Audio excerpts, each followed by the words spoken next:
Hello everyone, thanks for coming outside with me today. Today I want to go over several things that are my go-tos for staying warm in the woods. Things that I've done more recently and things that I have done in the past that have kept me warm throughout the years, and particularly here in the Northeast where we start seeing some really cold temps towards the rut in the first archery season, definitely during our firearm season around that Christmas time, and of course the late archery for us starts after Christmas and well into January. How I've been able to stay on stand and stay toasty warm. Hopefully some of these tips can help you, and any of these products that I mentioned today, if I can find links for them, I will throw them in the description below. So any hunter that's worth his salt that lives and hunts in a cold weather environment knows that base layers and building yourself out is the way to go. Now merino is kind of the gold standard. Merino wool is the gold standard of next to skin base layers, although it is not cheap and it also deteriorates if you buy the cheaper stuff. So if you buy the more inexpensive not name brand stuff, it'll get holes in it a lot sooner. You really have to be careful with how you wash it so it doesn't shrink up to next to nothing. You really have to take care of that stuff.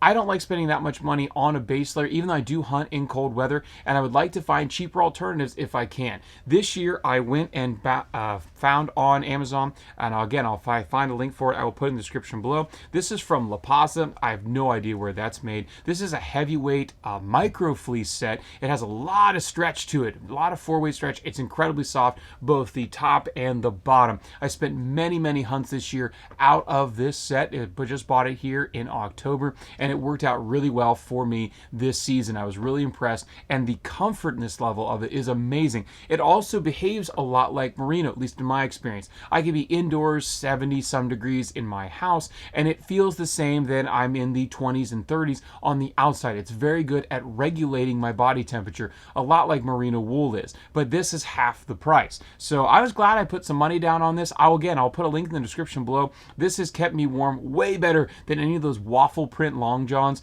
that we all used to wear in the past, way better than any of the other types of sweatpants and other systems that I've been wearing for nearly a decade. This was a great addition to my arsenal this year. I'm very happy I spent the money on it, and I'll tell you what, I wear it around the house all the time. The issue with it is, and it looks kind of semi-stylish right now, the problem is that I'm an orangutan and a giraffe, and this is an extra large, and it is easily 3 to 4 inches too short on the sleeves. The bottom portion is fine. The hem, it tucks into the waist pants, no problem, and the inseam on the pants is just fine for my 34-inch inseam. However, just the wrist, it slides right up. Now, there's a lot of flex, so for operating with the bow, you see there's no issue whatsoever. It just rides up, but in terms of the armpit and the four-way stretch, it has worked out just fine. But if you're one that it needs to come down, you have to have thumb holes or something to keep it down over your wrist, then this isn't going to be for you. But if you don't mind it riding up a little bit and you're a little bit longer armed like I am, go ahead and give it a shot. The second thing I definitely will not head into the woods when it is cold without is Carhartt Arctic Shield bibs. Again, I will link these down in the description below if I can find them. These have the zip up, and I even think the new ones even have a zip up to the thigh. These ones only zip up to the knee, but as you can see, they are quilt lined. They're darn near windproof. Carhartt stuff, as anybody who's ever worn it before knows, is fantastic, and I've gotten to a point where I'm starting to wear solid colors more than anything else. I will have an old Columbia jacket that's a really great windbreaker, a really great wind shear. I wore that as an outer shell this year. It's just an olive drab and black pattern, or just kind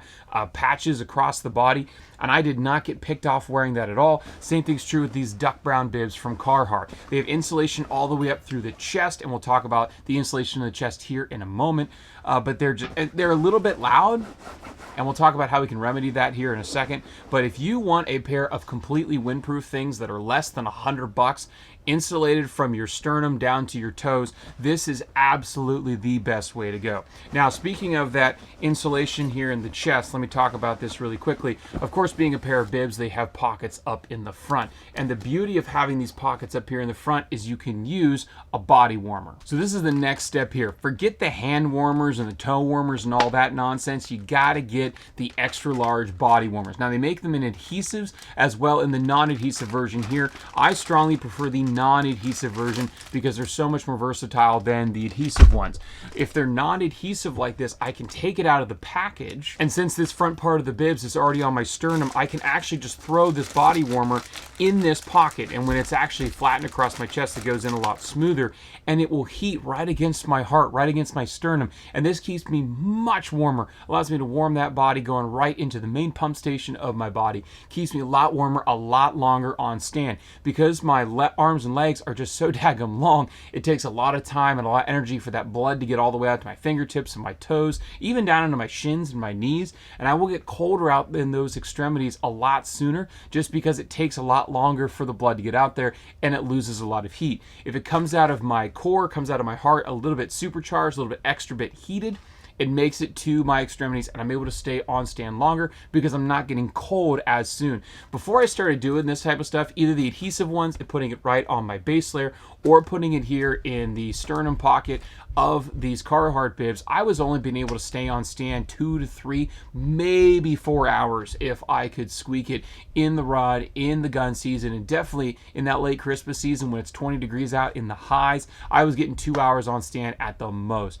Doing this now, I can do practically all day sits during the rut. I definitely can stay 5, 6, 7, 8 hours during gun season, and I can definitely put in a normal length sit 4 or 5 hours in that late season. Although in the late season I don't like to sit that long, if it's necessary because I'm getting on deer, it keeps me warm whether I'm moving around all day or just sitting on stand. Just as a simple size comparison, here's a toe warmer, which they're just no good. Don't even bother with these. But it's the same size package as the hand warmer, if not even a little bit bigger. And here is the super warmer, or the large size, whether it's the adhesive or not. You can just see the absolute size difference and discrepancy and how much more heat for how long you're going to get out of this. Sure, you're only getting to get it 10 in a pack for about the same price, about 15, 20 of the hand warmers, but this goes so much longer. It's a super hand warmer. If you got a good muff, it'll heat the entire muff on the inside, keep both your hands warm. I strongly recommend these over any of the other sizes. Real quick before I forget, let's talk about the noise very quickly, or if you don't like wearing solid colors. So I also have a gray Carhartt coat that I wear just around town going to work, but also I will wear during the firearm season for deer drives and that sort of stuff because it's very water resistant, windproof, and it's nice and comfortable to wear. If you don't like wearing this type of stuff in terms of how loud it can be or just the solid color nature, get yourself a leafy suit. My personal choice is the stuff from North Mountain Gear. This is a Bottomland, Mossy Oak Bottomland. This is the quarter zip top, but they sell the full suits in standard green as well as a leafy brown and oak brown pattern. They're like 80, 90 bucks for the full set, and really that would cover all of your standard solid color base layers. Although I'm happy to see that the hunting industry is starting to go back to the old style, more Bottomland type patterns and solid colors, because I don't think you need real fancy patterns in the woods. If you personally don't like the solid color look, but you like the multiple uses of the Carhartt type material or Burn or whatever other brand you want to use. For example, we had a big snowstorm here in the Northeast this past week. I was out blowing snow for about 9 hours over 2 days, wearing those bibs the entire time. It was super comfortable, and in a few weeks after Christmas, I'm going to be jumping right into the woods in the late season with them with a bow in hand. So I like having versatile things, and if you do as well, but you don't like the solid color, pick up a leafy suit from North Mountain or any other type of leafy suit manufacturer. That's your choice.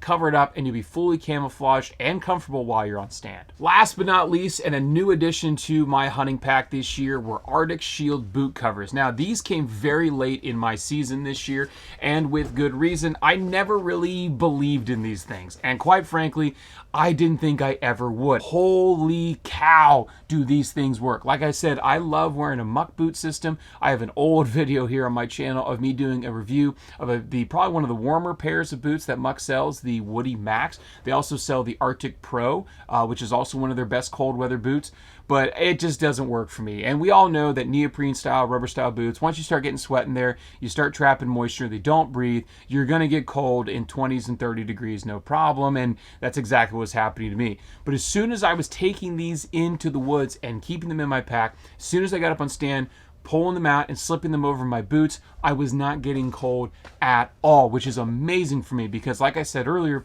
I have very long legs, very long arms. It takes a long time for that blood to get down to my toes, and usually by that time it's cooled off and it's not keeping me hot for very long on stand.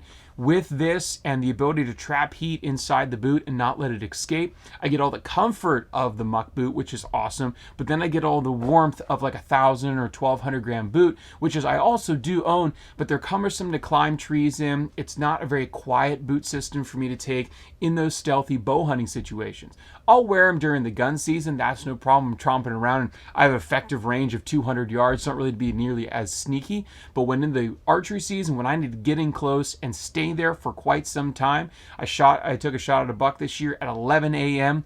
No way I would have been able to do it without these boot covers. It just wasn't going to happen. I would have gotten cold and would have gotten down to warm up and probably blown that chance. So I give these a strong 2 thumbs up. Now these are the 14-15 size and they are enormous. So I wear a size 12, 12 and a half shoe, and of course those are insulated boots, so that makes it even bigger. So I strongly recommend going a size up. So if you wear a size 10, 11, 12 shoe, I also recommend getting these extra larges. I can barely get them over my big 1,000-gram Rocky insulated boots, and over my size 12 mucks, the Woody Max, I can get them over okay, no problem, but definitely getting the 10 to 12 size boot one wouldn't work. These are meant for 14 to 15 size shoes, but I think that's just because of the insulation of those 2 boots that I own, that they need these this extra large size. So that's all for this video. If you have any questions, follow me down in the links below. Facebook, Instagram, my email's even down there, or just leave a question for me here on YouTube. Hope you're able to get outside, enjoy the sport of archery, archery hunting if you so choose. Definitely enjoy God's beautiful creation, even if it is a little cold. And we'll get to see you next time.